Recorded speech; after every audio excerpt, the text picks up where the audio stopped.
इस flight attendant को उसकी कॉलीग ने जानबूझकर मेल कैप्टन के कमरे में धकेल दिया और फिर कमरे का दरवाजा बाहर से बंद कर दिया, जिससे वो पूरे दिन के लिए फंसी रही। कॉलीग ने यह सब सिर्फ एक स्कैंडल बनाने के लिए किया ताकि कैप्टन उसे नापसंद करे और उसे निकाल दे। जब लड़की ने देखा कि वो अपनी कॉलीग द्वारा लगाए गए जाल में फंस गई है तो उसे अपनी किस्मत के आगे कोई चारा नहीं दिखा, इसलिए उसने कैप्टन के बिस्तर पर सोने का फैसला किया। अचानक देर रात काम से थका हारा कैप्टन घर लौटा। जैसे ही वो आया उसने बिस्तर पर लेटने के बाद लड़की को नहीं देखा। इस तरह दोनों पूरी रात एक ही बिस्तर पर सोते रहे। सुबह होते ही उस खतरनाक कॉलीग ने ये घटना अपने नेता को रिपोर्ट की, जो गुस्से में ऑफिस की ओर बढ़े। वहीं दूसरी ओर लड़की भी बिस्तर से उठी और अचानक उसने एक आदमी को अपने पास पाया। उसने तुरंत उसे बिस्तर से नीचे धक्का दे दिया। जैसे ही कैप्टन ने पलटकर मुंह किया, दोनों ने एक दूसरे को पहचान लिया। ये पता चला कि वे हाल ही में शादीशुदा जोड़े थे। कुछ दिन पहले कैप्टन की मां अपने बेटे के लिए एक अच्छी दुल्हन खोजने के लिए एक मैच मेकिंग इवेंट में आई थी, लेकिन जैसे ही वो इवेंट में पहुंची उसे एक धोखेबाज ने निशाना बना लिया। धोखेबाज ने देखा कि मां सतर्क नहीं है और उन्हें एक ऑनलाइन डाउनलोड की गई तस्वीर दिखाकर उसे बहुत पसंद करवा दिया। फिर धोखेबाज ने कहा कि उसके पास और भी बेहतर ऑप्शन है, लेकिन इसके लिए 99,800 रुपए का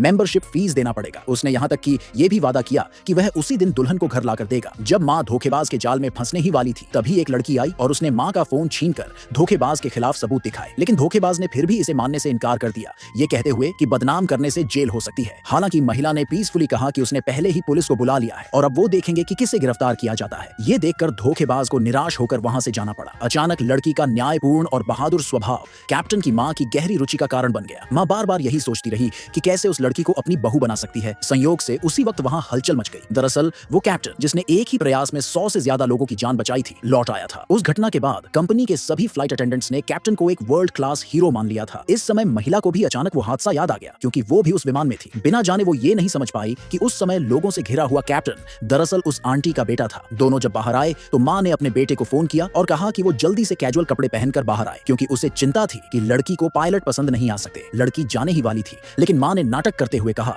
कि उसकी तबीयत ठीक नहीं है। इस पर दयालु लड़की मां के पास रुक गई। जल्द ही कैप्टन उनके पास सिक्योरिटी गार्ड की यूनिफॉर्म में आया। मां ने शिकायत करते हुए कहा कि वो मरने वाली है और उसकी एक ही इच्छा है कि उसे बहू मिल जाए। फिर उसने पूछा कि क्या लड़की उसके बेटे से शादी करेगी। लड़की ने पास खड़े आदमी की ओर एक नजर डाली और आंटी को जल्दी हॉस्पिटल ले जाने के लिए बिना हिचकिचाए हाँ कह दिया। हालांकि कार में बैठते ही मां हॉस्पिटल नहीं गई, बल्कि सीधे सिविल अफेयर्स ब्यूरो ले गई। इस तरह से दोनों ने मिलकर 1 घंटे से भी कम समय में शादी कर ली और अपना सर्टिफिकेट हासिल कर लिया। शादी के बाद कंपनी से फोन आया कि लड़की अपना इंटरव्यू मिस कर चुकी थी, इसलिए फोन रखकर लड़की जल्दी से कंपनी की ओर दौड़ी। वहां उसका अपने एक्स बॉयफ्रेंड और एक चालाक महिला से सामना हुआ।